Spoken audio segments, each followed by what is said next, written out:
주안의 만나 6월 13일 토요일 묵상을 함께 나누도록 하겠습니다. 오늘 말씀은 고린도전서 8장 1절에서 13절 말씀으로요. 덕을 세우는 사랑이라고 하는 제목으로 함께 묵상을 나누도록 하겠습니다. 제가 어릴 때 그 교회를 다니지 않는 친구가 있었습니다. 이 친구는 교회를 다니다가 안 다니다가 그랬어요. 그래서 이 친구가 교회에 대한 지식을 좀 알고 있어서 그런 내용으로 저에게 장난을 많이 쳤었습니다. 어느 날 이 친구 집에 놀러 갔는데 그날따라 맛있는 것을 많이 주는 거예요. 그래서 신나게 먹고 있는데 이 친구가 막 웃으면서 하는 말이 그거 제사 음식인데 라고 말하는 것입니다. 그 말을 듣고는 참 곤란했습니다. 음식을 먹던 중이어서 이게 먹기도 그렇고 뱉기도 그랬던 난감했던 기억이 있습니다. 바울 당시에 고린도 사회에서도 이와 비슷한 일들이 벌어졌습니다. 당시 우상 숭배를 할 때 사용되었던 제물들이 있었고 그것들을 사제들이 먹기도 하였지만 여분이 많을 때는 그것을 시장에 내다 팔았습니다. 사용되지 않은 음식 같은 것들도 나오기 때문에 사람들이 이것을 사가는 거예요. 그런데 어떤 사람들은 그것이 우상 숭배 때 사용되었다는 것을 알면서도 사는 경우가 있다는 것입니다. 자, 이때 이 행위가 성도들로 하여금 서로를 정죄하는 그런 내용이 된 것입니다. 유대교에 가까운 사람들은 이러한 행위를 정죄합니다. 우리가 다니엘과 하나냐와 미사엘, 아사랴가 보였던 그 우상 제물에 대한 태도를 잘 알고 있습니다. 그리고 영지주의의 영향을 받은 사람들은 육체의 이러한 행동들은 괜찮은 것이다 라고 이야기를 해요. 이렇게 또한 제사 음식으로 인한 교회의 분열이 나타난 것입니다. 이에 대해 바울은 우상에게 바친 음식 자체는 아무 의미가 없는 것이라고 말하고 있습니다. 왜냐하면 우상이 아무런 의미가 없는 것이기 때문입니다. 그것을 먹는다고 해서 사람이 병에 걸린다든지 부정하게 되는 것이 아니에요. 그리고 그것을 먹지 않는다고 해서 또 사람이 꼭 못 사는 것도 아닙니다. 제사 음식을 어떻게 규정하는 그 지식보다 더욱 중요한 것이 있으니 그것은 바로 사랑을 기초로 하여 서로가 덕을 세우는 것이죠. 여기에서 우리가 차별을 두어야 하는 개념은 앞에서 보았던 음행의 문제는 덕으로 커버되는 그런 성격이 아닙니다. 이것은 분명한 죄이기 때문입니다.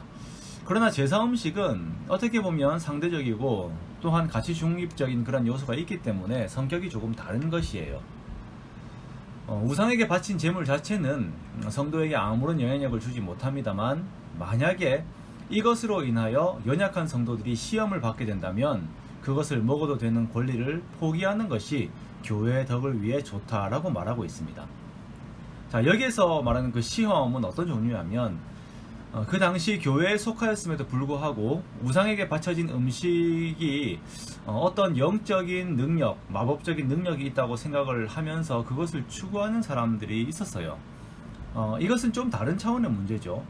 이 음식의 성격이 하나님을 거부하고 죄와 우상을 향하여서 그것들의 능력을 향하여서 적극적으로 다가가게 하는 요소가 되는 것이에요. 연약한 성도들이 이러한 범죄, 이러한 시험에 빠지지 않게 하기 위하여서 더 성장한 자들이 실제적으로 아무것도 아닌 그 우상의 제물, 그것을 먹을 권리, 그 자유를 포기하라고 바울은 권고하고 있는 것입니다. 우상의 음식은 아무것도 아니라라고 하는 지식보다 더 앞서는 것은 정말 연약한 사람들로 하여금 시험에 빠지지 않게 돌보는 사랑이고 이것이 덕입니다. 우리가 어린아이들이 있는 곳에서는 칼이나 위험한 공구들을 치워놓는 것이 아이들에 대한 사랑이고 배려인 것처럼 우리들은 사용할 수 있지만 우리들은 충분히 이해하지만 아직 연약한 자들을 위해 내가 삼가는 것이 교회에서 보여져야 하는 덕인 것입니다. 자, 그렇다면 현대사회에서 어떤 것들이 있을까요? 술의 문제가 가장 근접하겠죠. 많은 그리스도인들의 그 외국의 음주 문화를 빗대어서 한국 교회가 주장하는 음주에 대한 태도가 너무 단호하다라고 말을 합니다. 그러면서 한국 교회를 다니면서 술을 마시지 않는 사람들의 사고가 너무 편협한 것처럼 이야기를 하죠. 그리고 자신은 더 넓은 사고를 가지고 있는 것처럼 음주에 대한 의견을 제시하는 경우가 많이 있습니다.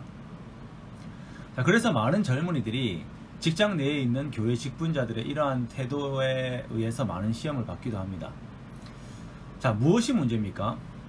물론 한국교회가 가지고 있는 음주의 문제는 구한말 너무 과한 음주 문화와 그것에서 파생되는 여러 문제들에 대한 강경책인 것은 맞습니다만 현대에도 음주가 그렇게 덕스러운 것은 아닙니다. 음주로 인한 범죄들이 많이 있죠. 심신미약이라고 하는 그 변명 아래에서 이런 범죄들이 많이 일어나는 것을 우리가 봅니다. 술을 절제하고 마시면 됩니다. 그러나 이미 한국 사회에서는 성도들은 술을 마시지 않는다라고 하는 이것이 믿음의 한 기준과 척도가 되어 버렸어요. 자, 그러므로 우리는 교회의 덕을 위하여서 술을 마실 권리를 포기하는 것입니다. 담배도 마찬가지죠. 술과 담배의 문제를 뛰어넘어 우리는 교회 안에서 더욱 연약한 자들을 위해 내가 누릴 수 있는 권리를 포기해야 합니다. 지식보다 앞서는 것이 덕이에요. 사랑을 기초로 하는 덕으로 우리 모두를 감싸야 합니다. 은사와 형식들이 있습니다. 더 앞서 나가고 내가 누릴 수 있는 것들이 있습니다. 그 권리들을 가지고 있지만 더 연약한 자들을 위해서, 그리고 공동체의 안정을 위해, 교회의 덕을 위해 내가 그러한 것들을 포기하고 자기 주장을 하지 않는 것, 이것이 교회가 가지고 있어야 하는 가장 첫 번째 덕목입니다. 대부분의 교회에서 이것이 이루어지지 않아 시끄럽고 분란이 일어나는 것입니다. 나를 위해서, 그리고 우리를 위해서 하늘의 모든 영광을 버리고 가장 낮은 곳으로 오신 예수님을 기억하면서 나보다 남을 더 낮게 여기고 서로를 섬기고 서로를 배려하는 주의 자녀들이 됩시다. 우리의 이러한 애를 쓰는 모습을 주님께서 기뻐하심을 생각하며 참고 또 참읍시다. 그러면서 그런 마음을 그런 마음을 주신 그 주님께 감사하고 함께 성장하는 성도들을 바라보며 또한 나도 함께 성장하는 그리스도 장성한 분량에까지 이르기까지 쉬지 않고 함께 자라는 저와 여러분 되시기를 주님의 이름으로 축원합니다.